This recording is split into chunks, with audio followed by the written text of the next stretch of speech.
আসসালামু আলাইকুম। পরশমনিস kitchen and bakes YouTube চ্যানেলে আপনাদের সবাইকে স্বাগতম। আজকে আমি নিয়ে এসেছি মাখা ভুনা খিচুড়ি। তাহলে ফিরছি ইন্ট্রোর পর।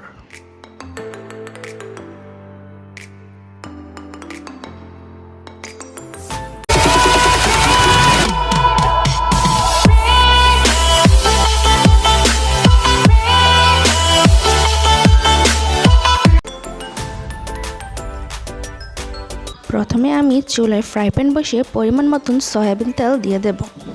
তেলটা গরম হয়ে আসলে দিয়ে দেব 1 কাপ পরিমাণ পেঁয়াজ কুচি। পেঁয়াজটাকে আমি হালকা করে ভেজে নেব।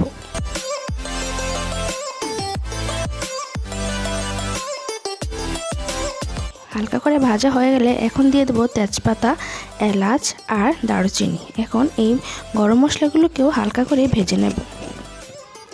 মশলাগুলো ভাজা হয়ে গেলে দিয়ে দেব 1 টেবিল চামচ আদা বাটা, 1 টেবিল চামচ রসুন বাটা। এখন এই আদা আর রসুনটাকেও আমি হালকা করে ভেজে নেব।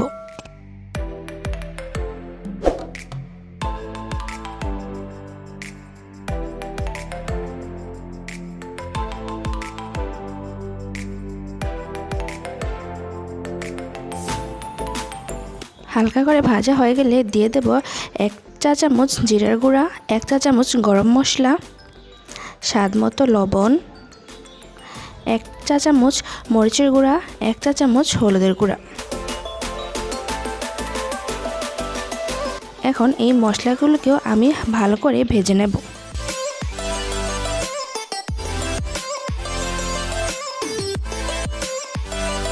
ভালো করে ভাজা হয়ে গেলে এখন আমি এর মধ্যে 1 কাপ পরিমাণ পানি দিয়ে মশলাগুলোকে একটু সময় নিয়ে কষিয়ে নেব।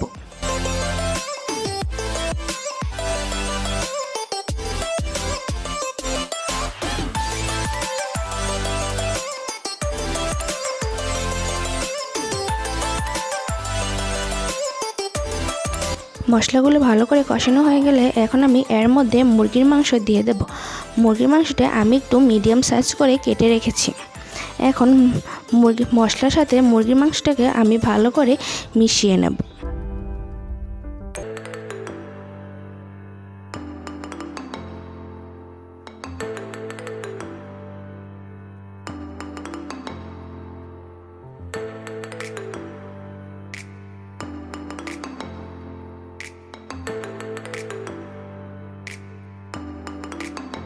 মুরগির মাংসটাকে ভালো করে কষানো হয়ে গেলে এর মধ্যে আমি পরিমাণ মতন পানি দিয়ে মাংসটাকে সেদ্ধ করে নেব।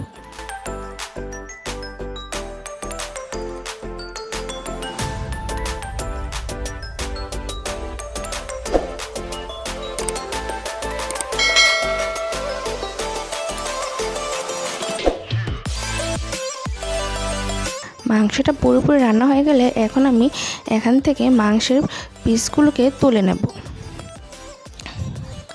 আর কিছুটা গ্রেভিও আমি উঠিয়ে রাখব। এখন এই বাকি মশলার মধ্যে আমি দিয়ে দেব 2 কাপ পরিমাণ পোলাওয়ের চাল, 1 কাপ পরিমাণ মুগ ডাল। মুগ ডালগুলো আমি আগে থেকে ভেজে নিয়েছি। এখন দিয়ে দেব 1 কাপ পরিমাণ মসুর ডাল। এখন এই সবগুলোকেও আমি মশলার সাথে ভালো করে মিশিয়ে 5 থেকে 7 মিনিটের মতন সময় নিয়ে ভেজে নেব।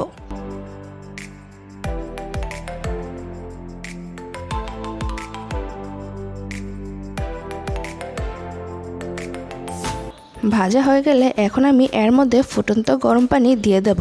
আমি যেহেতু 2 কাপ পরিমাণ চাল, 1 কাপ ডাল আর 2 ধরনের 2 কাপ ডাল দিয়েছি, তাই আমি এখানে 8 কাপের পরিবর্তে 10 কাপ পরিমাণ পানি দিয়ে দেব। পানির পরিমাণটা আমি একটু বেশিই রাখব।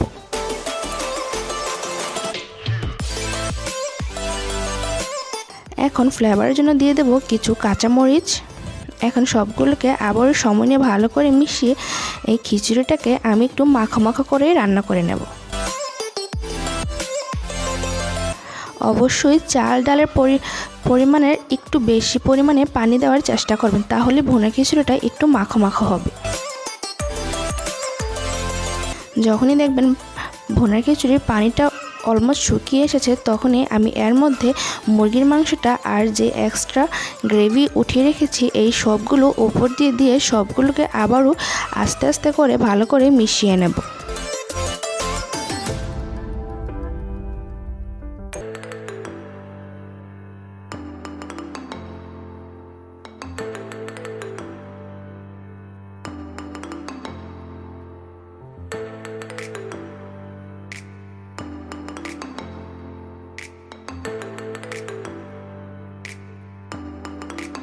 ভালো করে মেশানো হয়ে গেলে এখন আমি ওপর দিয়ে ধনেপাতা কুচি দিয়ে দেব। দিয়ে সবগুলোকে আবারও ভালো করে মিশিয়ে আমি 10 মিনিটের জন্য চুলার আঁচটা একদম লো হিটে রেখে দমে এই ভুনা খিচুড়িটাকে রান্না করে নেব।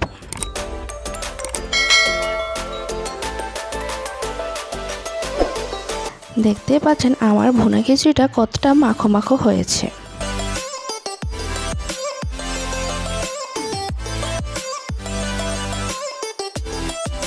তাহলে নামিয়ে গরম গরম পরিবেশন করুন মাখা ভুনা খিচুড়ি। তো আমার এই ভিডিওটা ভালো লাগলে প্লিজ লাইক, কমেন্ট এবং শেয়ার করতে ভুলবেন না, এবং আমার পরবর্তী ভিডিও আপলোড হওয়ার সাথে সাথে পাওয়ার জন্য চ্যানেলটাকে সাবস্ক্রাইব করে বেল আইকন অন করে পাশেই থাকবেন।